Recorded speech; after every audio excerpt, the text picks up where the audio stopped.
This is BNG TV.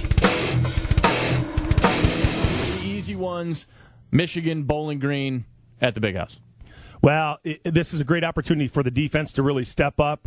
I see a good-sized win here, and I also see the opportunity for some of the other guys to get some playing time for Michigan, and it's an audition. I think they're going to look to figure out who gives us the best opportunity going into the Big Ten season.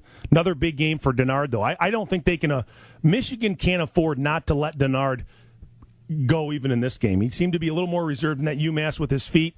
You got to let him run. And, I mean, look, the bottom line is, out of the gates, he's the Heisman hopeful, right? I mean, you got an opportunity to do that at that university for all the things that have been going on in the last few years. I'd say they blow him out 42-10. Brett? 45-13, Michigan rolls. Joseph, our film study guy. 42-10, Michigan rolls. Yeah, I've got like a 45-17 thing. We finally get to see Devin Gardner. I will disagree with you. They got to get the running backs going. I think that's the key to their season when the Big Ten season starts. They got to get Fitz out there. Fitz Toussaint will be back. He's now healthy. You've got Shaw. You've got the kid number 20 who I'm forgetting. Or was that Shaw? Shaw. Smith. Yeah, Vincent Smith. They got to get all of those guys running, and you finally started to see some patience. You know the holes are there. Denard's finding them. It's not like the line forgets to block on running plays. They've got to execute that offense from the running back position better so that they don't get Denard Robinson Well, and killed. you had that coming out party with Michael Shaw. He had 3 touchdowns and over 120 yards, a career high for him. So that was a good sign off of last week. And everyone, including Josh Helmholtz, is raving about Toussaint. So he'll get his opportunity. All right, Ty, your Sparties. Is this just too easy? I don't think it's too easy. And, No. and I think your concern with them is, again, not unlike Michigan last week, coming off an emotional high, then low with Coach D'Antonio and his health situation.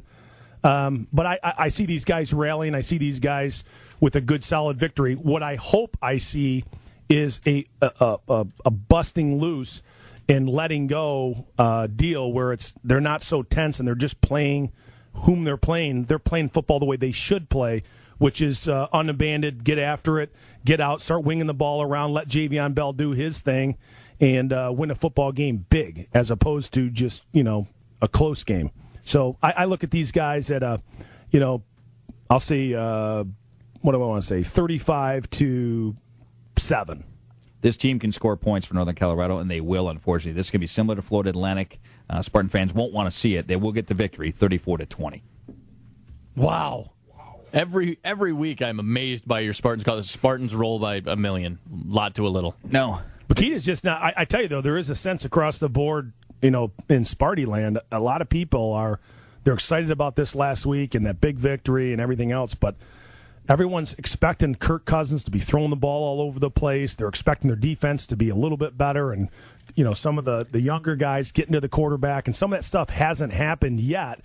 And I think everyone's looking for that to bust loose, or where exactly are we? And I think that's where Bakita is struggling a little bit more than me. I think they're gonna flash it. It's just it's gonna happen now. Joseph, I put you down for the Spartans already, so I hope that's okay. Yes, and it's only going to be 3 points they're going to score. Really, man? Northern Colorado is only going to get 3. Yeah, there we go. See? Do your homework. All right.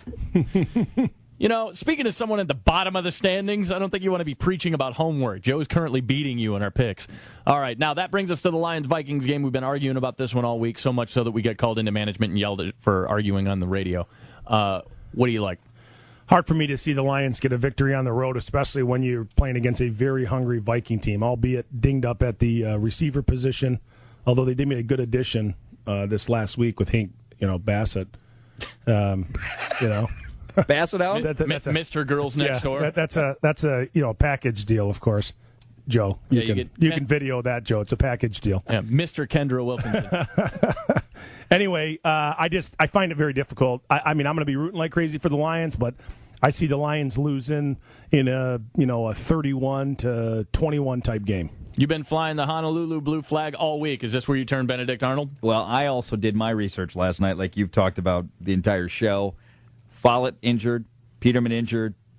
Don't like the injury status of those guys. 27-20, Minnesota wins. Oh, for all the bluster. So I had to spend 20 minutes in Dark Helmet's office. You guys shouldn't be fighting on the radio about this. And yeah, but when he's wrong, I got to say he's wrong. And then you come all the way around the end of the week. No Burleson. What do they got? 4 starters missing? 5? Well, Percy Harvin's got headaches. Rice is out for Minnesota. But Percy Harvin practiced yesterday. I think he's going to be in there. Oh, all right. Joe? Lions lose it 35-10. All right. Joe just not even close. Drilling everybody. Not even close. I thought a lot about this, man. There's one guy in the country I could find nationally with any kind of name that's picking the Lions. One guy. Mike Ditka. Everybody else is picking the Vikings. Coach. Is that a full bus load of mini Ditkas? Yeah. Or is that... It's there's just no way. I want to believe slow old quarterback, a team that leads the league in sacks along with Green Bay with 10 that they can get after Favre. I mean, if they got Vic that many times, it stands to reason they should be able to sack Favre 872 times.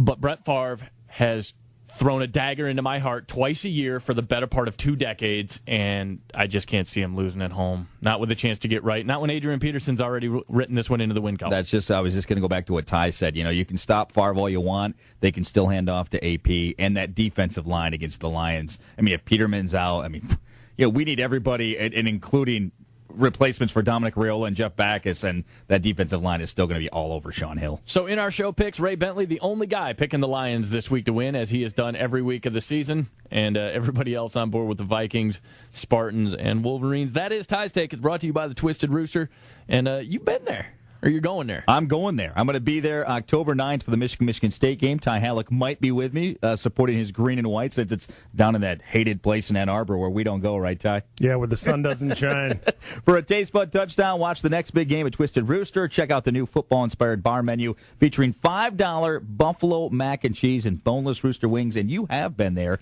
It's kind of a mix and match place. Yeah, and Buffalo, that mac and cheese is outstanding. Service is great.